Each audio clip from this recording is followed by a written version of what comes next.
तत्वाय नारायणाय गुरुभ्यो नमः। नमस्कार मित्रों, हमारे चैनल पर आपका एक बार पुनः स्वागत है। मित्रों, हर एक व्यक्ति अपने जीवन में जितने भी उद्यम करता है, जितने भी कार्य करता है, उन समस्त कार्यों के पीछे एकमात्र उद्देश्य होता है लक्ष्मी का।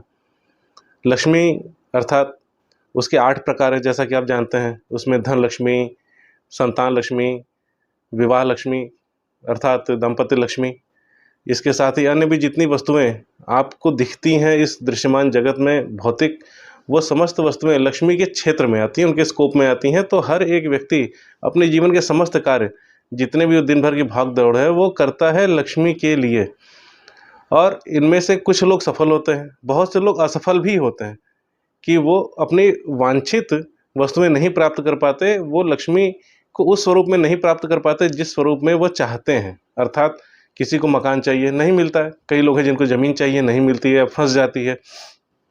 कई लोग हैं जिनको उत्तम पत्नी नहीं मिलती या सही संतान नहीं मिलती है। तो ये जितनी भी चीज़ें हैं जो नहीं प्राप्त होती हैं, वो क्यों नहीं प्राप्त होती? आखिर जब एक व्यक्ति इस पूरे अपने 24 घंटे के समय में लगातार कर्म तो कर रहा है फल प्राप्त करने के लिए, किंतु वो वांछित फल प्राप्त क्यों नहीं हो रहा है?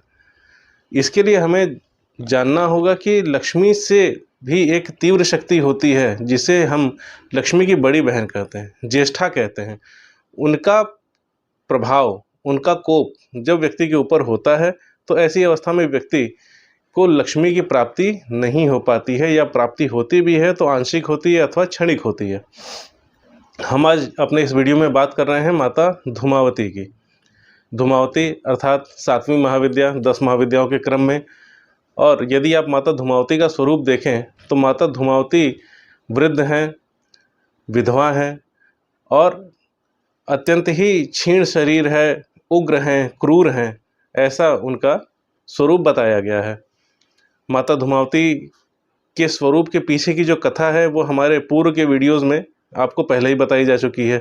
आज हम यहाँ पर इस विषय को लेंगे कि हम किस प्रकार से माता धूमावती को प्रसन्न करें, जिससे हमारे जीवन में लक्ष्मी का आगमन हो। क्योंकि हमारे परम पूज्य गुरुदेव स्वामी दिव्य चेतनानंद जी हमेशा हमें एक चीज़ सिखाया करते थे कि लक्ष्मी का मार्ग धूमावती से होकर ही जाता है। जब तक बड़ी बहन परमिशन देगी नहीं, तब तक छोटी बहन आपके घर में आगमन नहीं कर सकती है। लक्ष्मी की बड़ी बहन माना जाता है अलक्ष्मी को, और अलक्ष्मी का स्वरूप ही धूमावती है महाविद्याओं में, जिनका निवास पीपल के पत्ते के अग्रभाग पर भी माना जाता है, जैसा कि हम विभिन्न पुराणों में पढ़ते हैं। ये एक ऐसी महाविद्या है जो परम उग्र है, लेकिन उसके साथ ही साथ ये पूर्ण रूप से न्यायप्रिय है। अर्थात इनका कार्य है जजमेंट का। इनको लोग शनिदेव के साथ जोड़ते हैं, अर्थात शनिदेव के साथ जो महाविद्या चलती है, वो महाविद्या चलती है धूमावती की।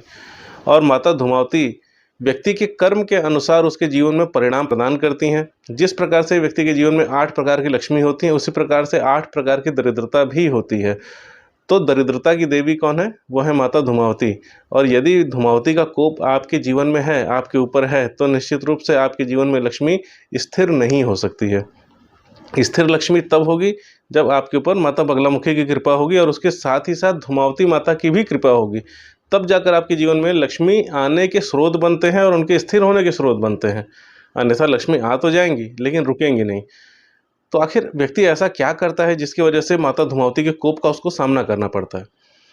तो आप जब माता धूमावती के स्वरूप को देखेंगे तो आप पाएंगे कि वो विधवा स्वरूप में है।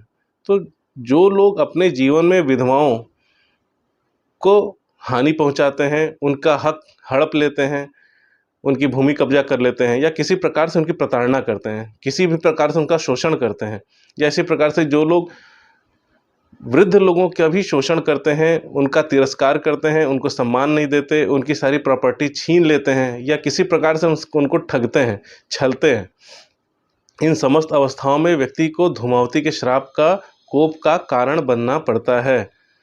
व्यक्ति आज अपने इस वर्तमान जीवन में तो अपने आप को संतुष्ट कर हो लेता है कि मैंने ज़मीन प्राप्त कर ली किसी से छीन कर, किंतु उसी जन्म में या फिर अगले जन्म में जब धूमावती का कोप चढ़ता है, तो व्यक्ति दर दर भटकता रह जाता है, किंतु उसको कहीं शरण नहीं प्राप्त होती है। क्योंकि माता धूमावती को न्याय की देवी भी कहा जाता है।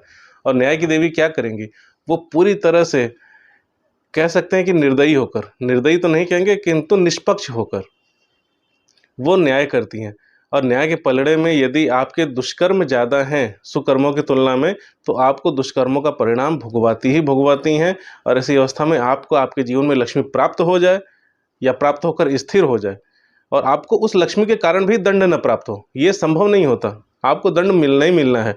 भले आपकी कुंडली में शनि की 7.5 चले, चाहे अढ़ैया चले, चाहे शनिदेव उस कुंडली में न चले, तो भी आपको दंड मिलना है तो मिलना है। तो इसी कारण से आपको धूमावती के कोप से भयभीत होना चाहिए, डरना चाहिए, बचना चाहिए।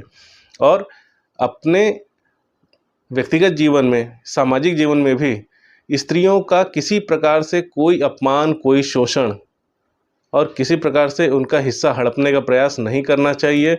उनके प्रति आपका अपमान, आपका अनादर आपको इतने गहरे दरिद्रता के गर्त में ढकेल देता है जिससे बाहर निकलना अत्यंत कठिन होता है। क्योंकि धूमावती के साथ तो भगवान शिव भी नहीं है, क्योंकि शिव को निगलने के पश्चात ही वो विधवा स्वरूप में है।